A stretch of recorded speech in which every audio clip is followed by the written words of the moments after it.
Parallel plate capacitor में हम लोग ढेर सारा फॉर्मूला देखे हैं और सारा फॉर्मूला हम लोग याद भी रखे हैं। पैरेलल प्लेट कैपेसिटर का कैपेसिटेंस होता है A epsilon not by D, है ना, और C का वैल्यू था Q बाई V कहो या A epsilon not by D। ठीक है, थोड़ा सा 2-3 मिनट लगेगा, थोड़ा रिकैप कर लेते हैं। कोई बताएगा मुझे, if the potential difference across a capacitor is increased, capacitance of the capacitor will increase or decrease? अगर पोटेंशियल डिफरेंस को बढ़ाएंगे, कैपेसिटेंस विल इंक्रीज और decrease? Decrease capacitor same value. Capacitor depends on the dimension and nature of the material, Q और V के ऊपर depend नहीं करता है। दूसरा हुआ the flux between the two plates, neglecting fringing. Syllabus में फ्रिंजिंग इफेक्ट नहीं है तो फ्रिंजिंग इज इग्नोर्ड, वो नहीं लिखेगा कि नेग्लेक्टिंग फ्रिंजिंग, आपको मान लेना है कि फ्रिंजिंग नहीं है। तो फ्रिंजिंग नहीं है, what is the flux between the plates? It is Q by A epsilon that is equal to CV। Q होता है क्या? CV by Q by epsilon that is same as CV by epsilon. This is the flux. What is the electric field? You say it is flux by area. It is flux by area, or you can say it is Q by A epsilon, or you can say it is negative potential gradient V by D. V क्या होता था? V होता था Q by C, और it is otherwise equal to E into D। बस इतने ही फॉर्मूले थे, और इसके साथ साथ हम लोग याद रखे थे if battery is in connection V is constant, battery is disconnected charge is constant on the plates of the capacitor। ठीक है, थोड़े फॉर्मूले आपको याद रखना है। इसके ऊपर मैं बताया था कि पैरेलल प्लेट कैपेसिटर के ऊपर जो क्वेश्चंस आते हैं कैपेसिटर चैप्टर में, मोस्टली पैरेलल प्लेट कैपेसिटर के ऊपर आते हैं, और 50% चांस है कि इसके ऊपर आएगा, बाकी 50% चांस है कि बाकी सब जो चीजें, मैं स्कूल के लिए बोल रहा हूँ, ठीक है। जेईई के लिए डिस्ट्रीब्यूटेड आते हैं, बहुत सारे वैरायटी के क्वेश्चंस आते हैं, वो देखेंगे हम। Question starts now, you start writing the answer. Question number 1, A parallel plate capacitor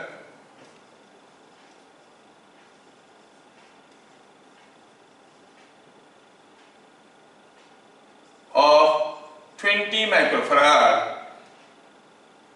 has plate separation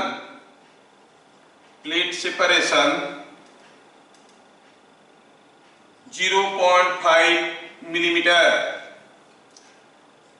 The breakdown strength of the dielectric is 5 kilovolt per centimeter और 5 kilovolt per meter। चलो ठीक है। Find what maximum charge the, और centimetre ही ले लो, क्या फर्क पड़ता है। What maximum charge the capacitor can hold on its place. ठीक है, क्वेश्चन को ध्यान से देखो, करने की कोशिश करो, चीजों को याद करने की कोशिश करो। मैं सारा क्वेश्चन करूंगा, धीरे धीरे से करूंगा, चिंता की कोई बात नहीं है। क्वेश्चन नंबर 2, ठीक है, क्वेश्चन नंबर 2। नेक्स्ट क्वेश्चन में दिया है ए PPAC, मतलब पैरेलल प्लेट एयर कैपेसिटर, इसको मैं ऐसे लिखूंगा, a parallel plate air capacitor of 20 microfarad is in connection with a battery of 12 volt. the capacitor was dipped into oil within bracket epsilon I r is equal to 3. Find what additional charge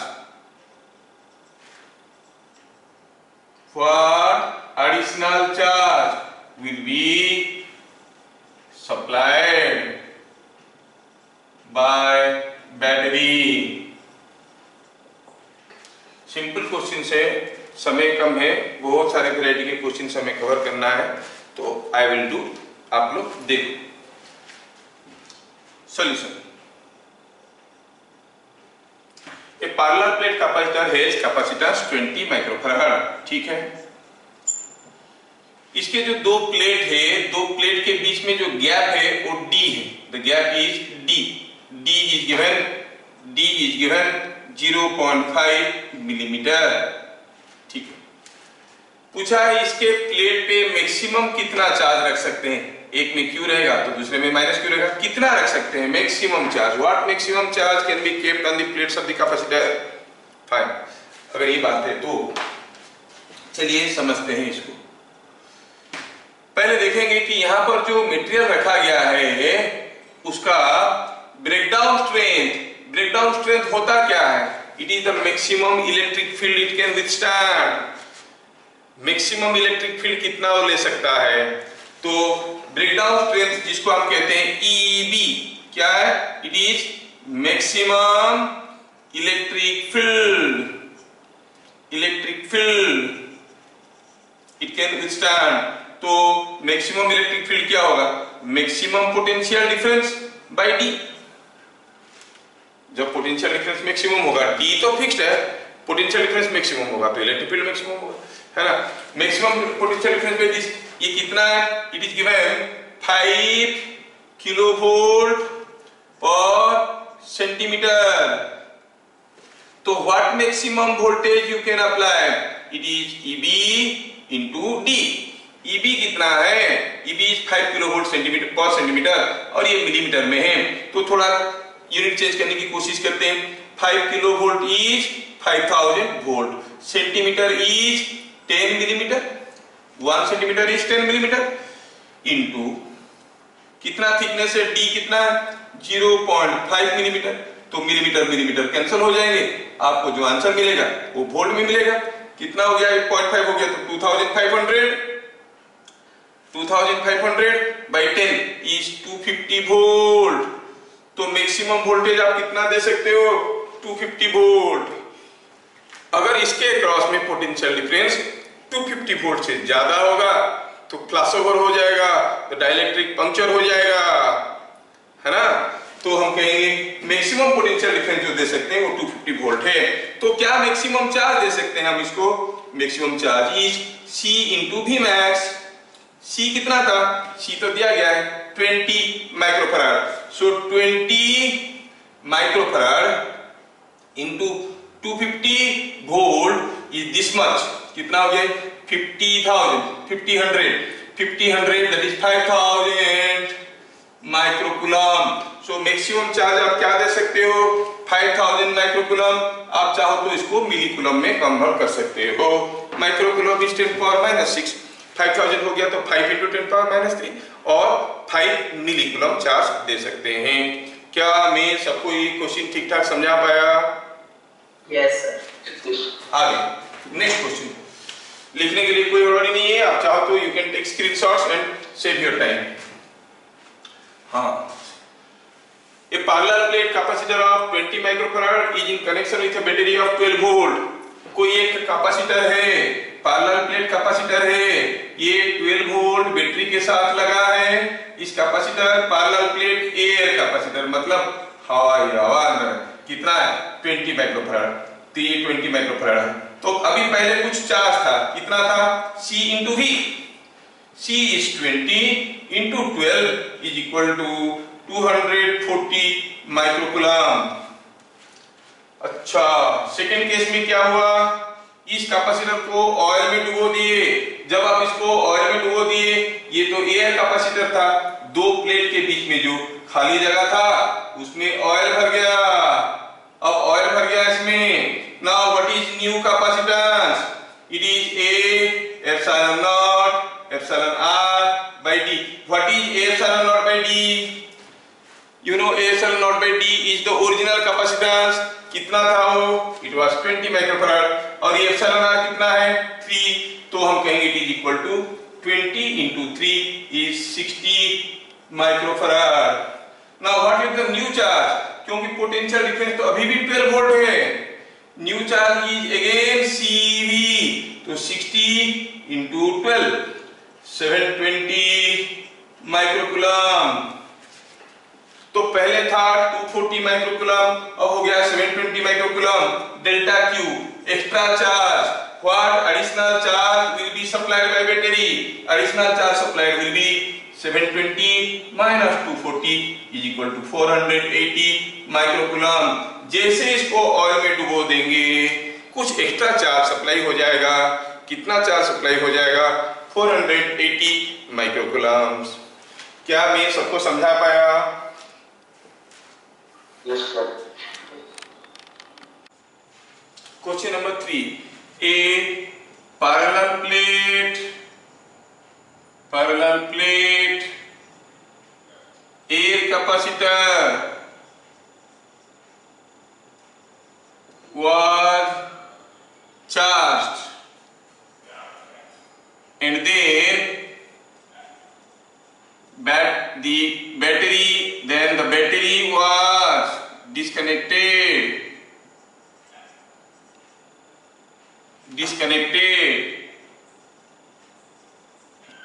The electric field and potential difference between plates were found to be E0 and V0 if the plate separation is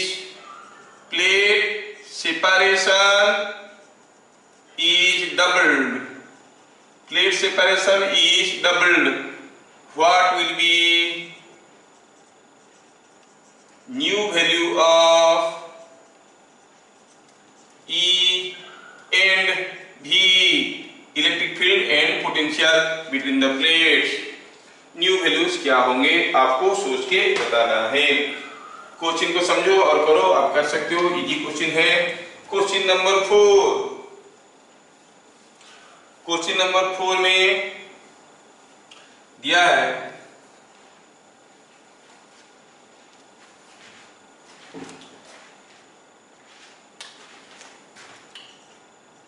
simple सा question है।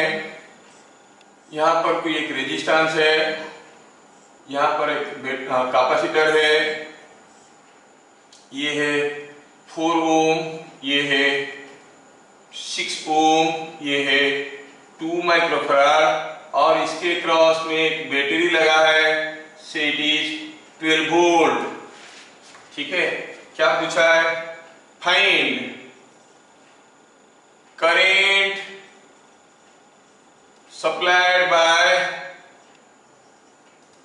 battery and charge on plates of capacitor। ये capacitor की plate पे कितना charge है और figure आपके सामने रखा हुआ है। ठीक है, I can spare some 30 seconds for you। पहला केस में क्या क्वेश्चन दिया है देखो तो, एक पैरेलल प्लेट एयर कैपेसिटर है जिसको चार्ज किया गया, उसके बाद बैटरी को डिस्कनेक्ट कर दिए। ठीक है, अब once the battery is disconnected what is same, आप कहोगे is battery is disconnected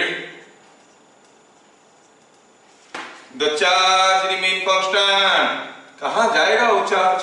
remain constant. अच्छा, चार्ज कांस्टेंट हो जाता है। चार्ज अगर कांस्टेंट हो गया तो चलो सोचते हैं, चार्ज अगर कांस्टेंट हो गया, इलेक्ट्रिक फील्ड का क्या फॉर्मूला है? Q by A epsilon. यही फॉर्मूला है ना।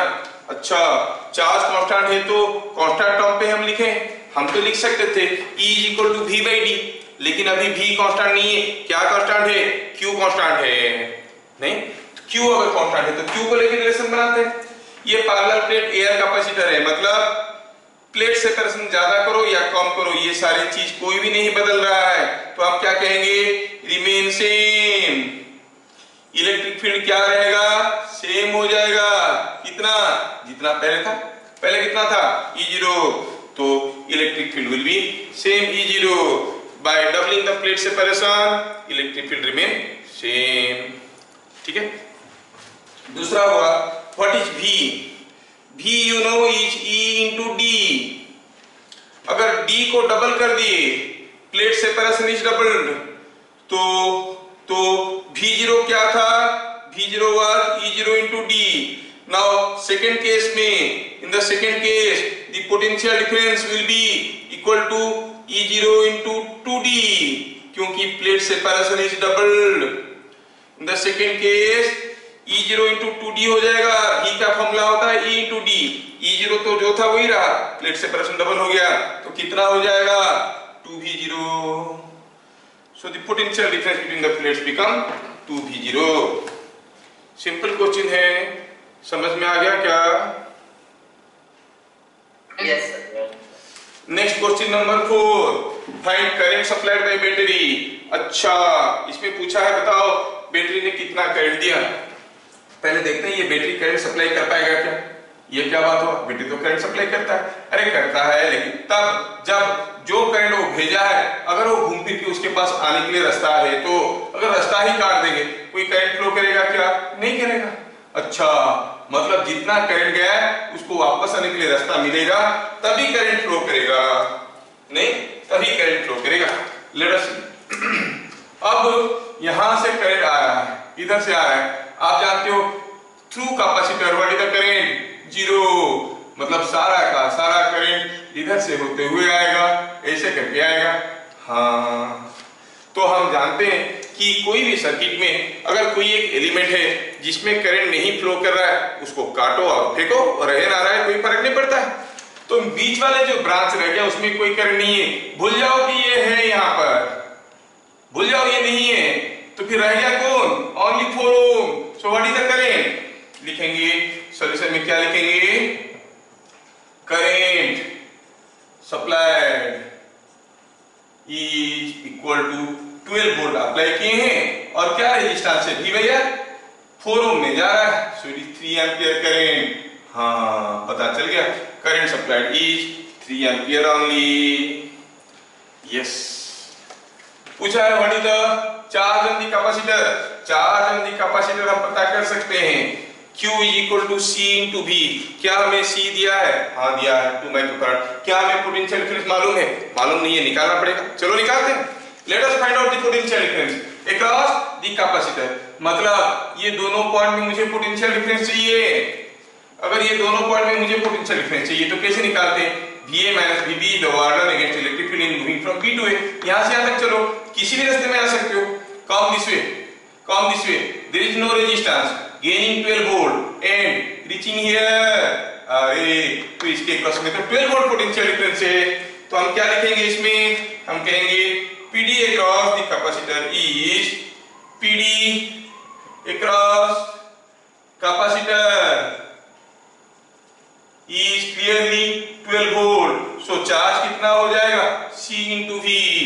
C into V मतलब C हो गया 2 microfarad multiplied to 12 volt, that is equal to 24 microcoulomb। so the charge on the capacitor will be 24 microcoulomb। कितना सिंपल क्वेश्चन है, ठीक है।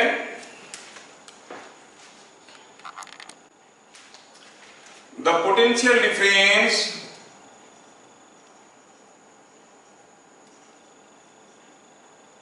across a capacitor is changing with time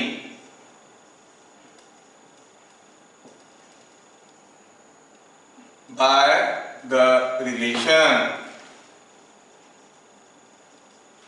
capacitor of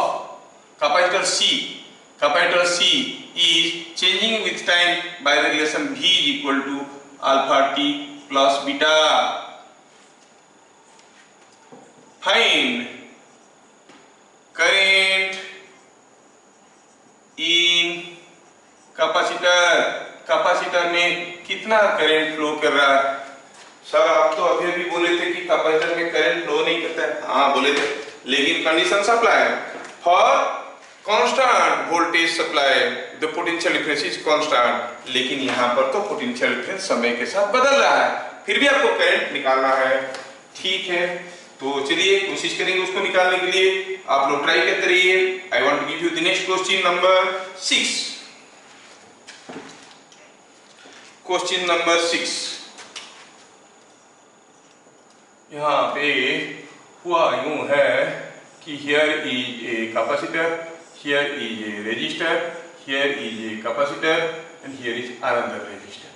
you have a resistor here 2 ohm, 3 ohm, 5 ohm, ये 2 microfarad, ये 6 microfarad and I have applied A potential difference across these, say it is 20 volt. Question क्या है? Find charge on each capacitor.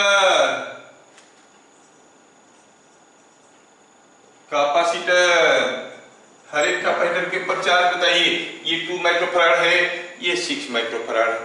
Simple question से देख के डरो मत, question में एकदम दम नहीं है, जो आपको मालूम है उसी को अप्लाई करना है। ठीक है, ट्राई फॉर 30 सेकेंड्स।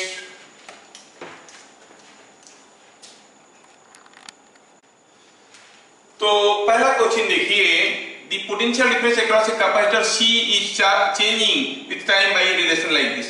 अच्छा, पूछा है कैपेसिटर में क्या करंट जा रहा है। अरे क्या करंट जा रहा है, जो भी करंट निकल के आएगा ये वेरिएबल वोल्टेज है। हाँ, V इज चेंजिंग, कितना अल्फा t प्लस बीटा, तो V बदल रहा है तो पोटेंशियल डिफरेंस बदलेगा तो चार्ज बदलेगा। अच्छा, जो भी करंट आएगा वो चार्ज को लेके यहां तक पहुंचाएगा। 1 सेकंड में कितना चार्ज आया, 1 सेकंड में जितना चार्ज यहां पे पड़ गया, क्योंकि चार्ज तो यहीं तक ही आएगा और आगे नहीं जा पाएगा। 1 सेकंड में कितना चार्ज आया, that is the current, that is same as 1 second में यहां पर जो चार्ज था वो कितना बढ़ गया। So rate of change in charge on the plate is same as the rate of charge supply. That means the current in the circuit should be understood as dq by dt. लेकिन q क्या है, rate of flow of charge, but that is same as rate of change in charge on the plate, क्योंकि charge आता है तो यहीं तक तो आता है, आगे तो नहीं जा पाएगा, यहीं पर आके जमावड़ा बन रहा है उसमें। समझ में आया? तो हम क्या कहेंगे, current is dq by dt, लेकिन q क्या है भाई, q is c into v, तो करंट हो गया c derivative of c into v। c कितना है, c तो c है, v कितना है, v is alpha t plus beta, alpha t plus beta, derivative करिए c alpha t plus beta, beta तो कांस्टेंट है, इसका डेरिवेटिव हो जाएगा c alpha. So the current is constant. You find a constant current is flowing because C is a constant, alpha is another constant. A constant current is flowing through the capacitor. How much it is? Alpha into C. क्या सबको समझ में आया? ठीक, आगे बढ़ते हैं देखने के लिए। नेक्स्ट क्वेश्चन पूछा है चार्ज ऑन दी कैपेसिटर, पहले देखेंगे ये बैटरी से करंट निकलेगा क्या।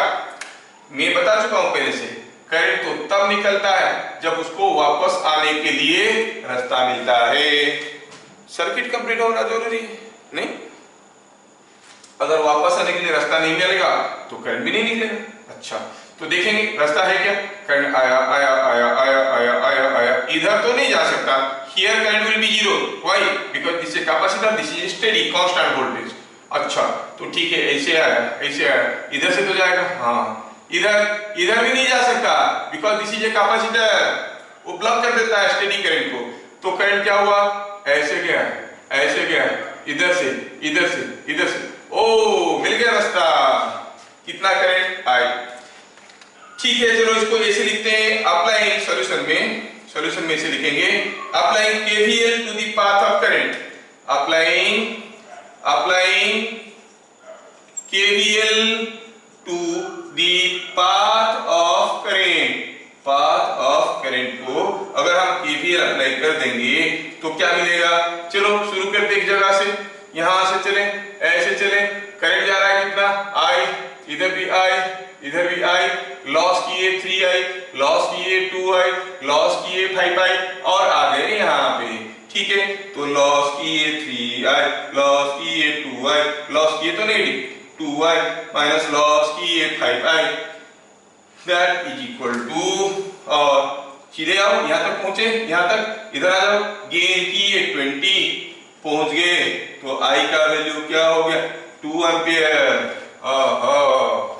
अच्छा, चलो इस पॉइंट को नाम देते हैं AB, बस समझाने के लिए। इस पॉइंट को CD, VAB कितना है भाई, VAB कितना है, यहां से यहां तक चलो, यहां से चलो, VAB कितना है, it is 2I plus 3I, so it is 2I plus 3I is equal to 5I is equal to 10 volt. तो what is the potential difference across 2 microfarad?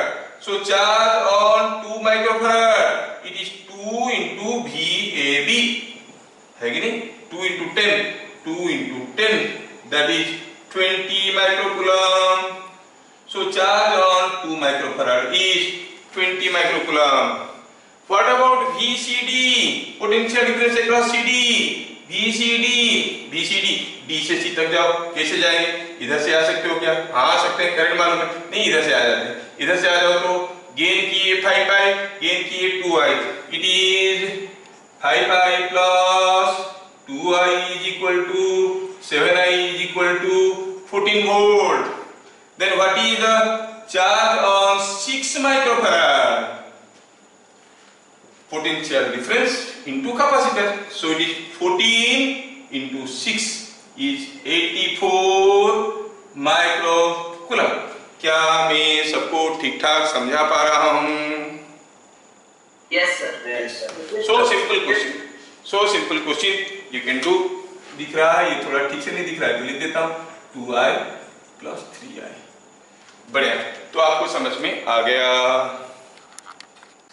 In figure shown,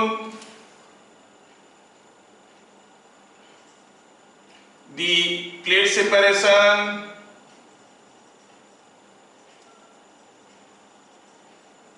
between plates, ही तो होता है, of the PPAC is D. Battery being in connection,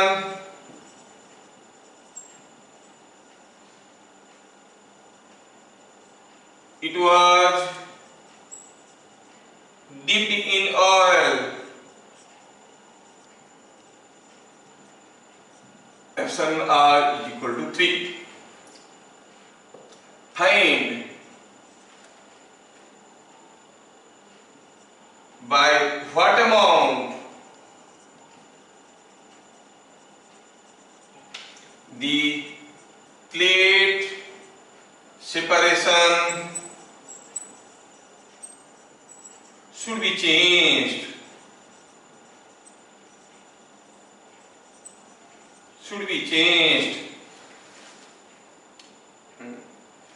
To such that no additional charge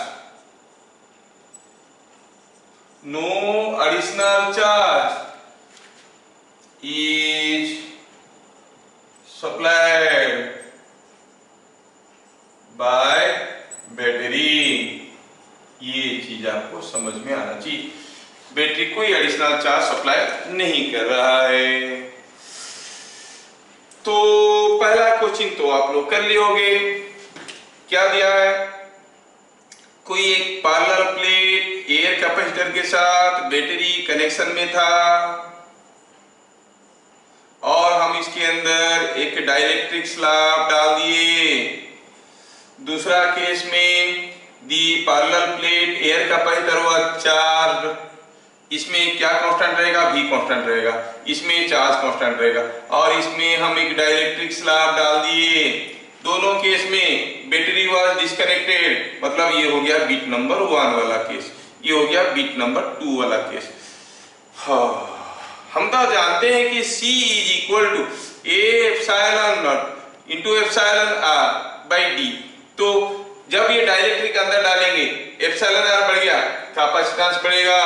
यहाँ पर भी वही बात है, बैटरी कनेक्टेड है नहीं है, कैपेसिटेंस के ऊपर फर्क नहीं पड़ता है।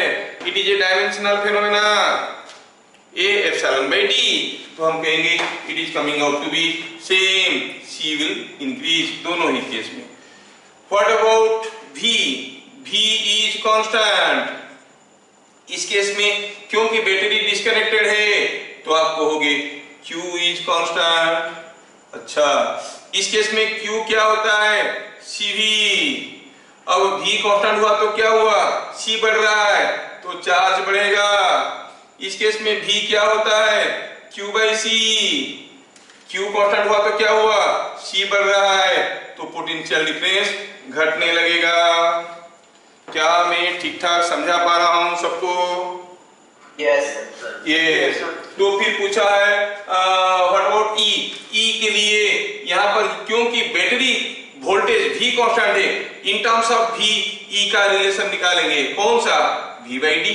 अब डाइलेक्ट्रिक घुसेट दो या ना निकालो क्या फर्क पड़ता है, V और D मिलकर डिसाइड करते हैं। सो E इज कांस्टेंट, जबकि यहाँ पे E हम V बाई D लगा सकते हैं लेकिन V बदल रहा है, वैसे देखेंगे तो V घट रहा है तो D कांस्टेंट है, तो आप कहोगे E घटेगा, आप कह सकते हो E घटेगा नहीं।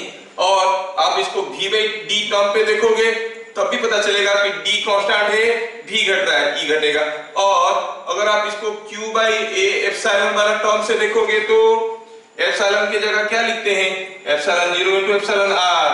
Q कांस्टेंट है, एप्सिलॉन R बढ़ रहा है, दोनों ही तरीके से देखते हैं कि इलेक्ट्रिक फील्ड घटेगा। सो अगर दो कैपेसिटर चार्ज है, I mean capacitor charge, battery disconnected है, आप उसके अंदर कोई डाइलेक्ट्रिक डाल दोगे, इलेक्ट्रिक फील्ड वीक पड़ जाएगा। मैं बताया था लॉजिक, फॉर्मूला पे मत जाओ, लॉजिक बताया था। When you expose a dielectric to an external electric field, ये डाइपोल्स ऐसे रेडी हो जाते हैं तो कुछ लाइन्स ऑफ फ्लक्स आके ये खत्म हो जाते हैं, बाकी अंदर जाते हैं, अंदर लाइन्स ऑफ फ्लक्स कम पड़ गए तो फ्लक्स पर यूनिट एरिया कम पड़ गया, अंदर इलेक्ट्रिक फील्ड कम हो गया। समझ में आया क्या? यस। चलिए नंबर 8 बोल रहा है कि एक पैरेलल प्लेट कैपेसिटर है और इसको कोई बैटरी लगा है, कितना वोल्ट का कुछ मालूम नहीं है, और इसको क्या किया, ऑयल में डुबा दिया। ऑयल में डुबा दिया तो क्या होता है हमें मालूम है, फिर oil gets into the plates, between the plates, तो एप्सिलॉन R बढ़ जाता है। एप्सिलॉन R बढ़ गया, पहले एयर था, ऑयल बढ़ गया तो कैपेसिटेंस बढ़ गया, कैपेसिटेंस बढ़ गया, V कांस्टेंट है, चार्ज बढ़ जाएगा, मतलब कुछ एक्स्ट्रा चार्ज सप्लाई होगा। हमें उस चार्ज को वापस भगाना है फिर बैटरी में। कैसे? अगर हम कहेंगे कि इसको ऑयल में डुबाने से पहले जो कैपेसिटेंस था, डुबाने के बाद भी अगर वही कैपेसिटेंस हुआ तो चार्ज तो वही रहेगा। C before and C after has to be same। C before क्या था, A एप्सिलॉन 0 by D नहीं। चलो देखते हैं, तो क्या लिखेंगे, सॉल्यूशन में लिखेंगे for delta Q to be 0, delta Q understand, charge supplied by additional charge supplied by battery, no additional charge is supplied by the battery, for delta Q to be 0, C1 must be equal to C2। C1 क्या था, A epsilon 0 by D। C2 कितना है, अब ये oil घुस गया अंदर, bye D कितना है, D डैश, कुछ बदल दिए हैं, D को हम बदल दिए तो D डैश लिखेंगे। तो देखो तो ये सब कट गया, D डैश कितना हो गया, D डैश की epsilon R times D, D तो D था, एप्सिलॉन R क्या है 3D। तो अब नया सेपरेशन क्या होना चाहिए? 3D। क्या पूछा है? Find by what amount the plate separation should be change. कितना चेंज हुआ? पहले से D था, सेपरेशन में कितना चेंज आएगा? चेंज इन सेपरेशन कितना हुआ? It is coming out to be 3D अभी है, पहले था D, तो हो गया 2D। So change in plate separation is 2D। That means जो प्लेट सेपरेशन था उसको अगर हम 3 गुना कर देंगे ऑयल में डुबोने के बावजूद कोई एक्स्ट्रा चार्ज सप्लाई नहीं होगा। ठीक है, okay. Question number 9। Question number 9, A PPAC parallel plate air capacitor has PPAC of 20 microfarad has plate separation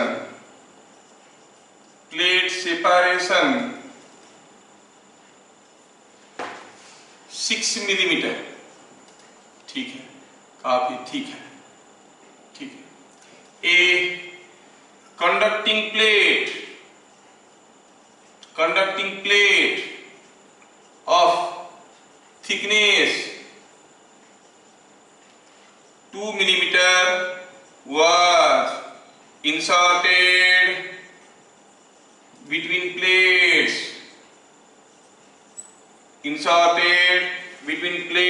with inserted parallel to the plates, parallel to the plates। ठीक है, inserted parallel to the plates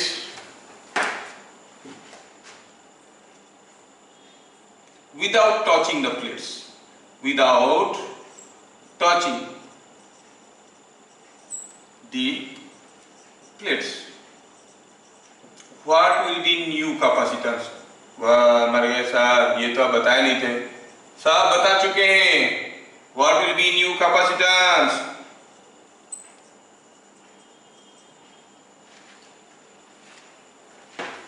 Question number 10.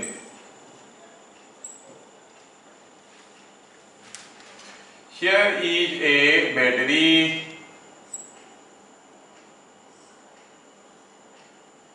and here is a capacitor. Here is a capacitor.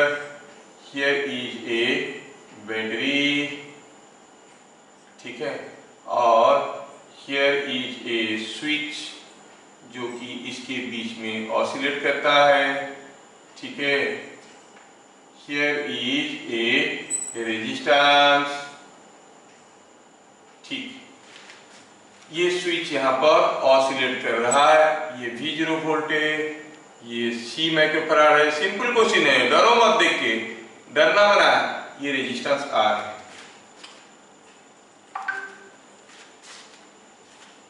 ठीक है, तो the switch S oscillates between A and B at a low frequency F. Find average current in R। पूछा है R में average current कितना होगा। आप लोग थोड़ा सा ट्राई करो, फिर मैं बताता हूं। You can do it.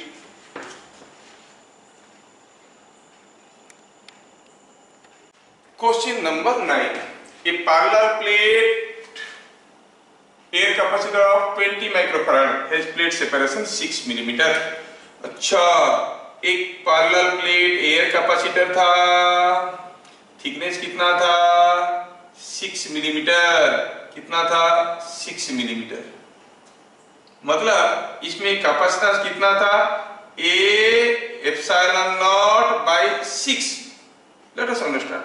It was C1 कितना था 20 माइक्रोफैराड। ये जो A एप्सिलॉन बाई 6 जो निकाले 20 माइक्रोफैराड, ये किसका कैपेसिटेंस था? प्लेट्स का कि the dielectric between the plates का? Obviously capacitance is the property of the dielectric. तो जो एयर है that air has got that capacitance. ठीक है, ठीक है। तब हम क्या कहेंगे? हम कहेंगे कि A एप्सिलॉन नॉट बाई 6 का वैल्यू क्या हो गया? सॉल्यूशन हो गया A epsilon not by 6 is 20 microfarad given. जब हम इसके अंदर कोई कंडक्टिंग प्लेट डाल दिए,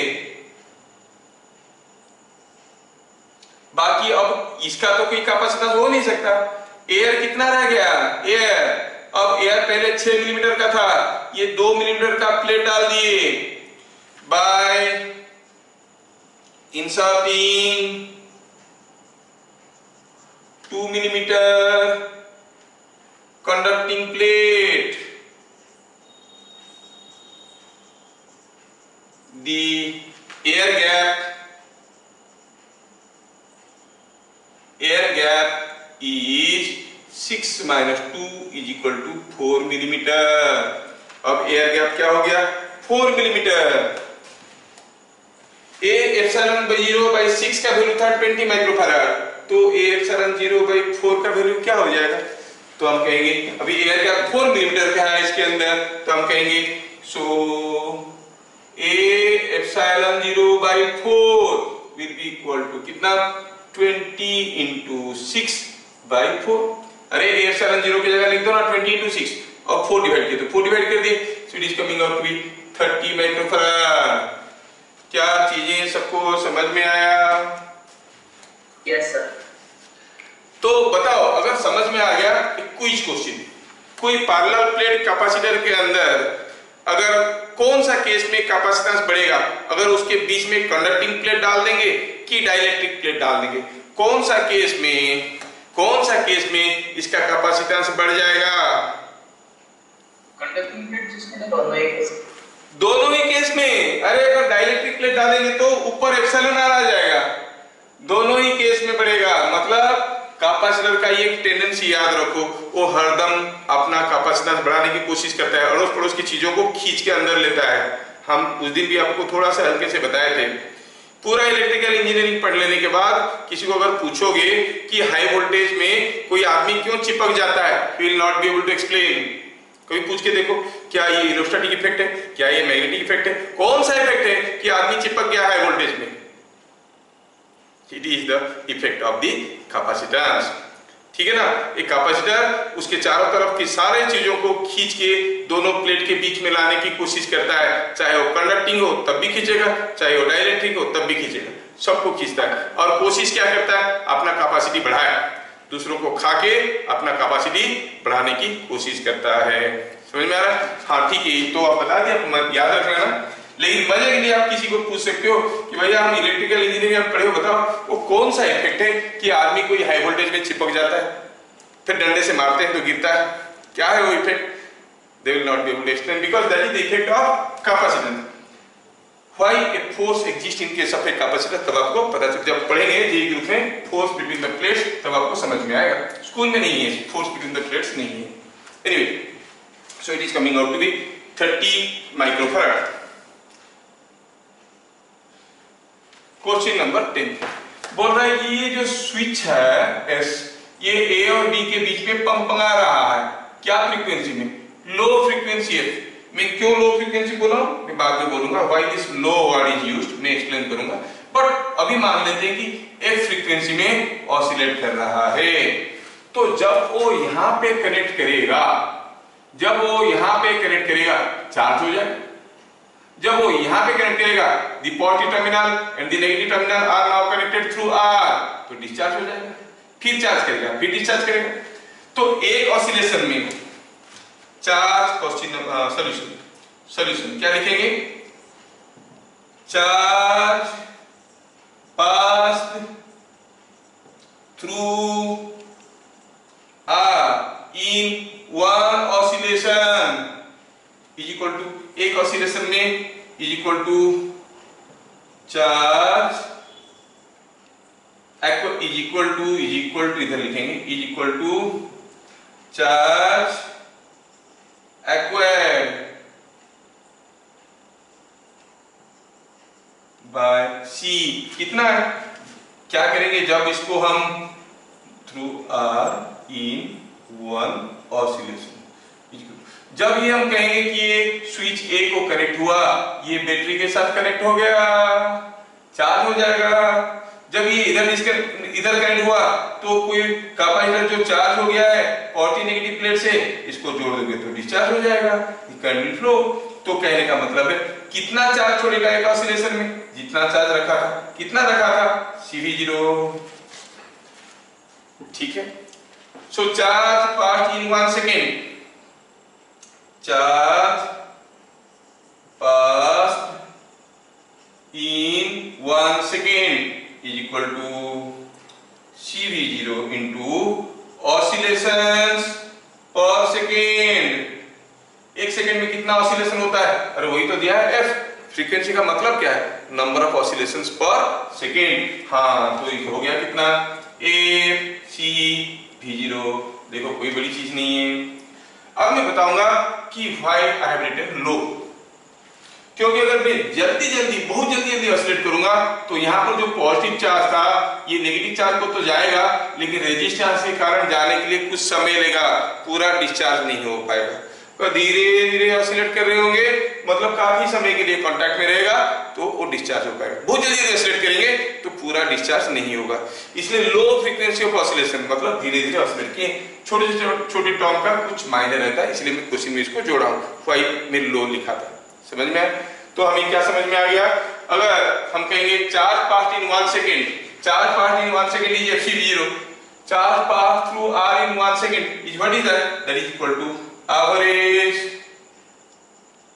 current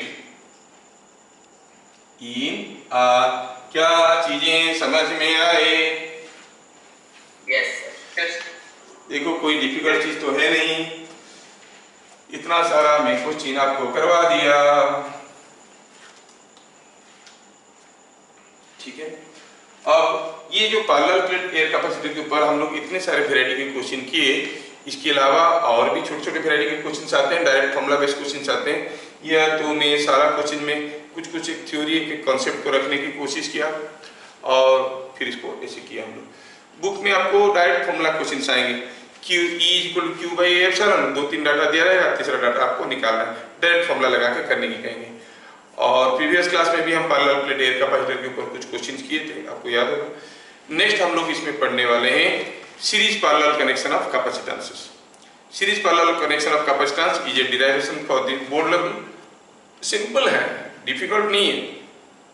रेजिस्टेंस के केस में जैसे किए थे वैसे ही होता है, थोड़ा आप लोग देख के आ जाओगे तो बढ़िया रहेगा। कौन सा, series parallel connection of resistances.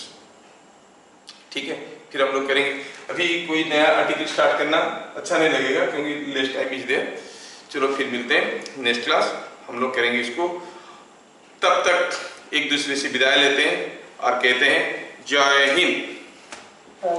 Thank you, sir.